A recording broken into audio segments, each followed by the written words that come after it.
ఓం నమో వెంకటేశాయ. ఈ సింహరాశి క్రోధనామ సంవత్సరం కంటే సర్వ మంగళాలని శుభాలని సింహరాశికి అందిస్తోంది. కొంచెం జాగ్రత్తలు కూడా ఇందులో మనం గమనించవచ్చు. ఈ సింహరాశి వారికి ఆదాయం 8, వ్యయం 14. అయితే లాస్ట్ ఇయర్ ఆదాయం 2, వ్యయం 14.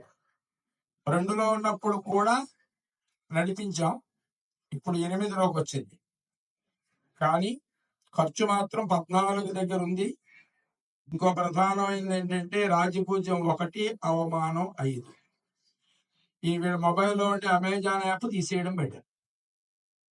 అది అంతకంటే మంగళం లేదు. ఎందుచేతంటే ఆదాయం కంటే ఖర్చు ఎక్కువ ఉండడం 1, రాజపూజ్యం కంటే అవమానం బాగా ఎక్కువ ఉండడం 1, 2 మైనస్ ఇందులో చూపిస్తూ ఉన్నాడు. ఇంకొకటి మైనస్లతో పాటుగా స్వామి ఇచ్చేది ఏంటంటే గురుడు శుభస్థానంలో ఉన్నాడు. గురుగ్రహం శుభస్థానంలో ఉంటే మంచివాడుగా ఉంటాడు.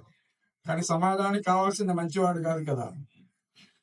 మంచివాడిని ఎంతమంది నమ్ముతారు? మోసగాడిని ఎంతమంది నమ్ముతారు? మోసవాడిని ఎక్కువ మంది నమ్ముతారు. మోసం చేయాలని సంకల్పం లోపల ఉన్నవాడిని 75% నమ్ముతారు. మంచివాడిని 25% మాత్రమే నమ్ముతారు. అదే కలియుగం. అలా ఉంటేనే కలియుగం పర్ఫెక్ట్ గా ఉంది. లేకపోతే ఇది కలియుగం కాదు, కృతయుగానికి వెళ్ళిపోయినట్టు. కాబట్టి ఇక్కడ జరుగుతున్నది ఏంటంటే వీడికి గురుడు శుభస్థానంలో ఉన్నాడు. గురుడు అంటే సర్వశుభాలు ఇచ్చేటటువంటి గ్రహం.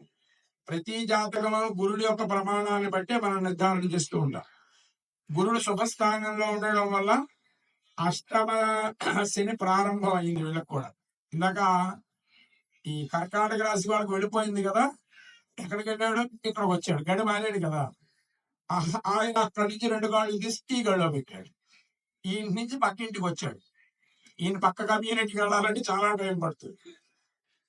ఇప్పటి వరకు ఉండే కర్కాటక రాశి వారికి ఉండే లాస్ట్ ఇయర్ లో ఉండే కష్టాలు యాజిగా సింహరాశి వాళ్ళకి ట్రాన్స్ఫర్ చేశాడు.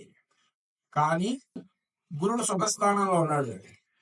గురుడు శుభస్థానంలో ఉండడం వల్ల ఈ శని గ్రహం యొక్క దోషాన్ని కొంచెం శాంతింపజేస్తాడు.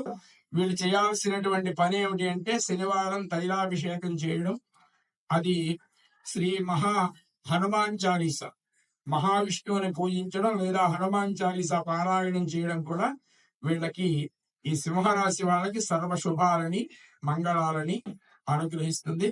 సింహరాశి వారికి గత సంవత్సరం కంటే కొంచెం జాగ్రత్తగా ఉంటే ఆరోగ్యం కూడా మంగళాన్ని శుభాన్ని ఇస్తుంది. గోవిందా.